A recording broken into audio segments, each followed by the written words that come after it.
Josh Hasten here, Israel Uncensored, on the Land of Israel Network at thelandofisrael.com. It is Sunday, the 23rd of February, 2020, the 28th of Shvat, 5780, recording for my Monday show. Thanks so much for joining us. Hope you're doing well in your part of the world. And before we go any further, I just want to apologize. I did not broadcast last Monday.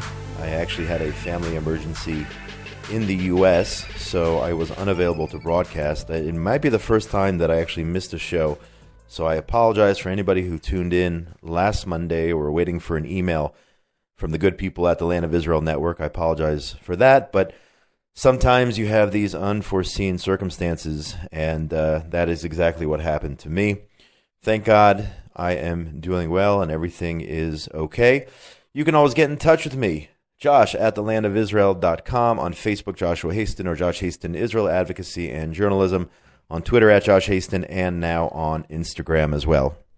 So the top story here in Israel, and really around the world, is the coronavirus.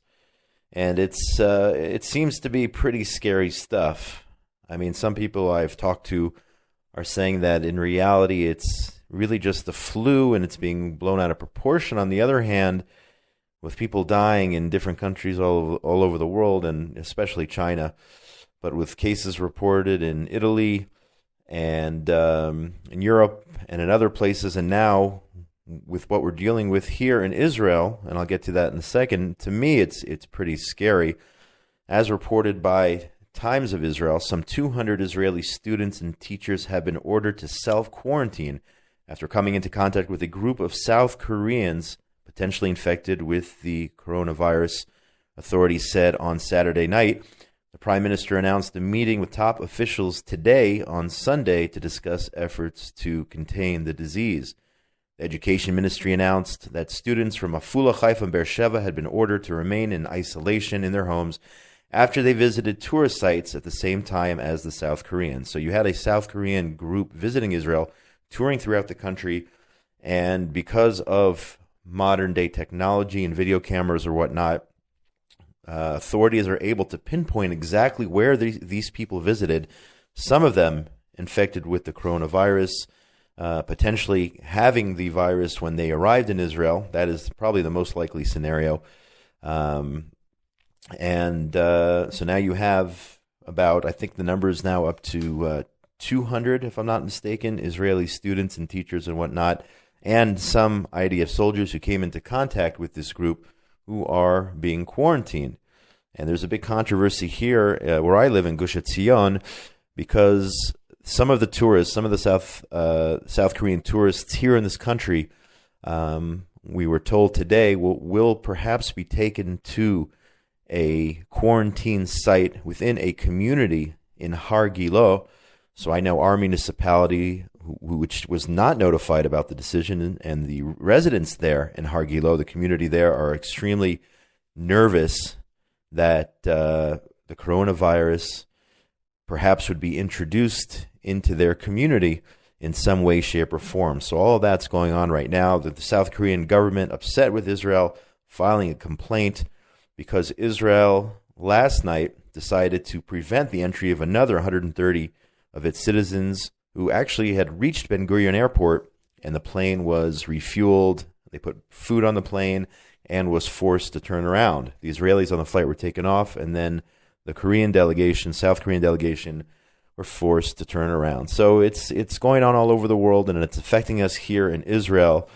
I know last week, while I was out of the country, there actually was a prayer session held at the Western Wall of the Kotel on behalf of the people of China, wishing everyone there a speedy recovery, and please God that the virus should be contained very, very soon. And I know I saw some videos posted of residents, or citizens rather, in China thanking Israel for sending their prayers over to China. So please God, this will be contained very, very soon.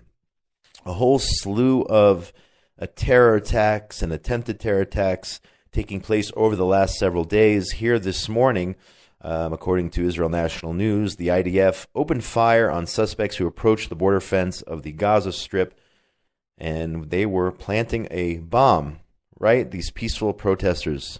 That's how some on the left term those from Hamas and their supporters, and those who are actually forced by Hamas to carry out attacks using children as human shields. But two terrorists approaching the border fence, trying to place an explosive device, well, that didn't go so well for them. The IDF identified the two terrorists and took them out, liquidated them. So you had images this morning of the IDF sending in a bulldozer and retrieving the body of at least one of the terrorists who tried to carry out this attack. And of course, the left calling this inhumane, going crazy because of these images. Well, what about the Israelis who are in Gaza? I'm talking about human beings who are being held captive by Hamas, and no word on them for I don't know how long it's been. Why isn't the left screaming and shouting about them? Why isn't the left screaming and shouting about the return of the bodies of Hadar, Golden, and Oren Shaul, their bodies being held by Hamas? Why isn't anybody going crazy about that on the left? Defense Minister Naftali Bennett responded to criticism regarding the army's retrieval of the terrorist body, reported here by Israel National News, Arutz Sheva, saying he was, quote, tired of the hypocritical criticism of the left against the, quote, inhumanity of having a bulldozer retrieve the body of a terrorist who tried to murder Israelis. That they get upset about, but the fact that Hamas is holding our two soldiers there, not a word. So Naftali Bennett calling out the hypocrisy there on the left. We should hold the terrorist bodies. We should not return, in my opinion, the terrorist bodies, any type of deterrent. If they see these images, if a would-be terrorist sees the image of what the IDF soldier does, retrieves the body of a terrorist, doesn't give it back, maybe, just maybe, that terrorist will rethink his decision to try to attack Israel or try to attack our troops. We should be using all deterrents necessary to protect the lives of our civilians and soldiers, whether it's immediate house demolitions, whether, in my opinion, whether it's deporting the families of terrorists, or in this case, not giving back the bodies. And I don't think we should ever give back this body until they give back the bodies of our soldiers. And I think this is extremely, extremely important in the war against terror. We need to do everything possible to increase the deterrence. At the same time, several other attempted attacks over the last several days. An Arab suspected of trying to carry out a ramming attack on Thursday evening near Bet El in the Binyamin region. Soldiers responded from the Netzach Yehuda battalion, firing on the terrorist, injuring him, and he was taken into custody. A female terrorist attempted to stab pedestrians on the Jerusalem Tayelet, the promenade, in the Armon HaNetziv neighborhood just the other day.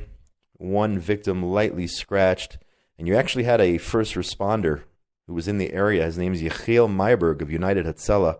He was on the scene, and he overpowered the terrorist, tackled her to the ground until she was arrested by police. So there you have a heroic act there by a first responder, not only saving lives by providing first aid, but tackling terrorists as well. The heroic member there of United Hatzalah, the EMT. And on Shabbat yesterday, an Israeli woman, 42 years old, reported by the J-Post, was lightly wounded during an attempted stabbing near the Lions Gate in Jerusalem's Old City. The terrorist was identified. I'm not going to give his name. I don't think we need to mention his name. Shot dead after he ran towards border police officers armed with a knife. So this is a nearly daily occurrence here. Unfortunately, in different parts of the country, these attempted attacks. Here you have several in Jerusalem and one there in Binyamin, an attempted car ramming. But that is unfortunately par for the course. So you would think that maybe the European Union would be focused on terrorism and condemning terrorism, yet what are they condemning? They're condemning announcements by the Israeli government to continue building homes for Jews and for Arabs in Jerusalem. Reported by the J-Post, 4 European countries, France, Italy, Germany, and Ireland, denounced Israel's plan to expand the Har Choma neighborhood and create a new neighborhood on Givat HaMatos, both in the southeastern section of Jerusalem. Such building, they say, would be a significant step undermining the viability and territorial continuity of a future Palestinian state. That's what they're worried about. I urge, said one of the foreign ministers from one of these countries, the Israeli government to detest from any further steps in relation to these specific settlement plans. That's what they call settlement plans, and to halt all settlement construction. This is actually Ireland's Minister for Foreign Affairs, our great friend Ireland, right? Anyway, what are they actually saying here? They're actually saying that the 300,000 Jews in neighborhoods like Gilo and Har Choma, and all sorts of neighborhoods in the old city of Jerusalem should not have the right to live where they are in our united capital. That's what they're saying. By slamming more apartments, and by the way, 1,000 apartments in Arab residential neighborhoods, okay, they're not willing to accept that. They have this whole obsession with a contiguous so-called Palestinian state. And I say, first of all, if these neighborhoods actually block a PA state, then that's great. Okay, we should be blocking a PA terrorist state in our heartland and in parts of Jerusalem and in Judea and Samaria. So that's number one. If these apartment buildings block a PA state, they don't actually block a PA state. They don't block anything, okay? If you drive through Judea and Samaria, you see Jewish communities, you see Arab communities, and they always say that these so-called settlements are infringing upon the Arab communities. But if you see the reality here, Jewish communities, unfortunately, only take up about, 2% of the entire landmass here. It's definitely not enough. But don't give me this nonsense that Jewish homes cannot exist in Judea and only Arab homes can. That is ethnic cleansing. That's discrimination against Jews. But the European Union doesn't care about that. They don't believe Jews have the right to Jerusalem, parts of Jerusalem, and any part of Judea and Samaria. To them, Jews are not indigenous to Judea and don't have any business here. Okay? So this whole claim that it's blocking the territorial continuity, this is really fake news. Okay? Arabs who go to and from Bethlehem on a daily basis simply drive down Derech Hebron in Jerusalem if they're going into Bethlehem and go into Bethlehem. Okay, and vice versa. It works the other way around as well. Arab workers from Bethlehem who come into Jerusalem come into Jerusalem regardless if there are houses in Har Choma, which does not block their path to come in and work. Those who have permits does not block them from making a living. This is preposterous. This is nonsense. This does not infringe on anybody's life, the fact that Jews can live in parts of Jerusalem. So it's fake news just to begin with. It's libel against Jewish communities in Judea and Samaria and Jerusalem. The truth is they want it all. The Arabs want all of these areas, and they want Tel Aviv and Haifa and Akko, as they state clearly in Arabic all the time. Just turn on the official Palestinian Authority media, and we're going to get to that in a minute here. But you can listen to what their true intention is, and the European Union, of course, going along with it. They don't want to see Jews in Judea. So, Palestinian Media Watch reports here that our so-called peace partners are at it once again, praising terrorists, inciting to terror, really, for those who subscribe to their official outlets, those who pick up a newspaper. This encourages, and I'll get to what exactly was said here, but this encourages the next generation of Arab kids to go out and want to carry out these stabbing attacks. Why do the stabbing attacks occur, or these attempted car rammings? Because the PA incites to murder with their pay-for-slay program and the reference of former terrorists as martyrs. Here it is, reported here by Palestinian Media Watch. Terrorist murderers continue to be the role models of Abbas's Fatah movement. Senior Fatah official Tafik Tirawi, if I'm pronouncing that correctly, stressed his ideology in a recent speech when he singled out 3 Arab terrorists, calling them a crown on all of our heads, praising 3 arch-terrorists responsible for the murder of hundreds of Israelis. He did that in a speech, and then his words, I believe, then were posted on Facebook. He also singled out 2 female terrorists as role models for so-called Palestinian or Arab women. Dalal Mughrabi, who led the murder of 37 Israelis, including 12 children, and another terrorist who planted a bomb in an Israeli movie theater. These are the heroes of the PA leadership. And you have Fatah leaders in Gaza also in recent days praising these terrorists as the crown on the head of what they call the Palestinian revolution. These are their heroes. These are the people who they praise. So it is no surprise, unfortunately, when these terror attacks take place in Jerusalem, Judea and Samaria, and throughout the country. It is because of the hate and incitement, not only from Hamas, but from our so-called peace partners in the Palestinian Authority. This is something I don't know if I've ever done this before. Maybe I have, but I don't remember doing this. I'm actually going to reference an article that I personally wrote, not because I think it's a great article, because of the subject matter of the article, which I wrote this past week for JNS News. Go to jns.org for amazing coverage of Israel and the Middle East and the Jewish world. Check it out, jns.org. But I wrote an article this week, which I wanted to share because it is truly historic. We're talking about the extension of a high-speed train from Ben Gurion Airport. This was just approved. A high-speed train from Ben Gurion Airport to the Western Wall, to the Kotel in Jerusalem. This is not some kind of stunt. There's 2 reasons, really, for this train. Number one, Israel has a horrible traffic problem, a horrible congestion problem. So the plans for this, if you're not aware, they just opened a high-speed train from Jerusalem to Tel Aviv via the airport. And now they will have a rail line. It'll take years to build, but they'll have a rail line from Ben Gurion Airport to the center of Jerusalem. There'll be a train station there. There's already a train station at the entrance to the city. There'll be a train station in central Jerusalem, and there'll be a train station just outside the Western Wall. So you can get off your flight, your El Al flight, coming to visit Israel, and hop on a train, and within 30, 40 minutes be praying at the Western Wall. How amazing is that? So number one, it alleviates traffic. Number two, from a spiritual perspective, it is unbelievable. Of course, you can go up to the Temple Mount as well, which is really where it's all happening. But this is a great project announced by the transportation ministry, rather, Betzalel Smotrich, minister.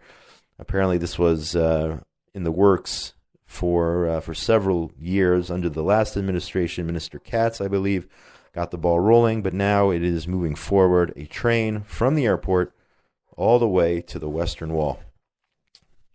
So that's some good news here in Israel.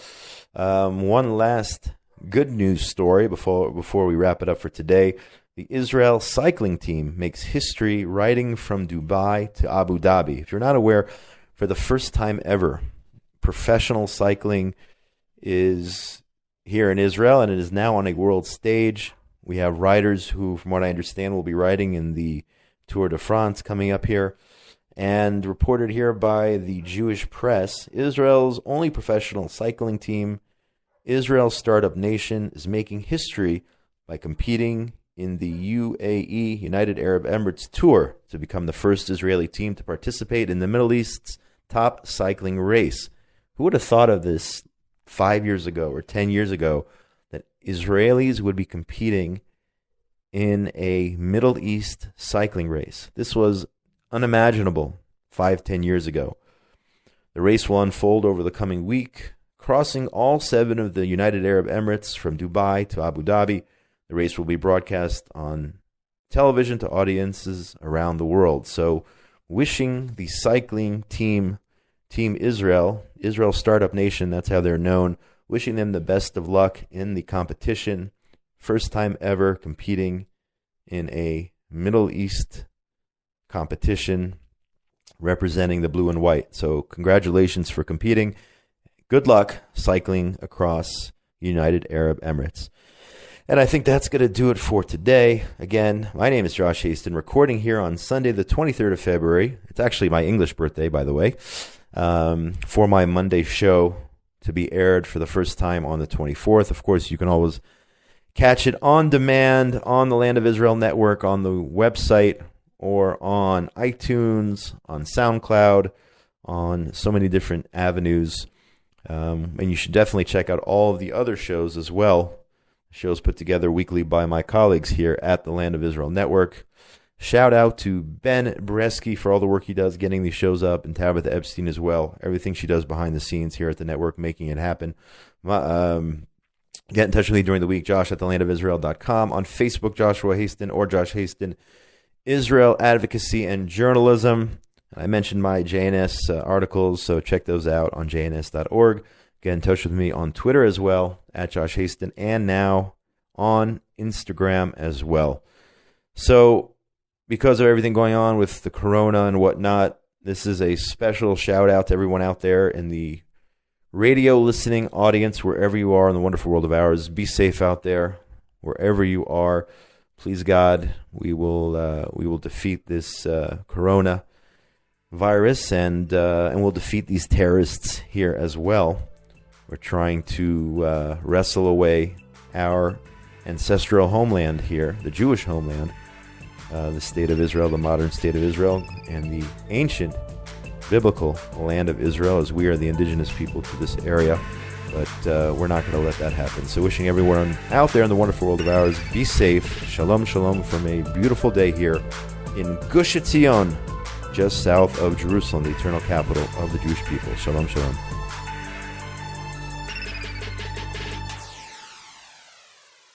As long as I'm Prime Minister, Iran will not have nuclear weapons.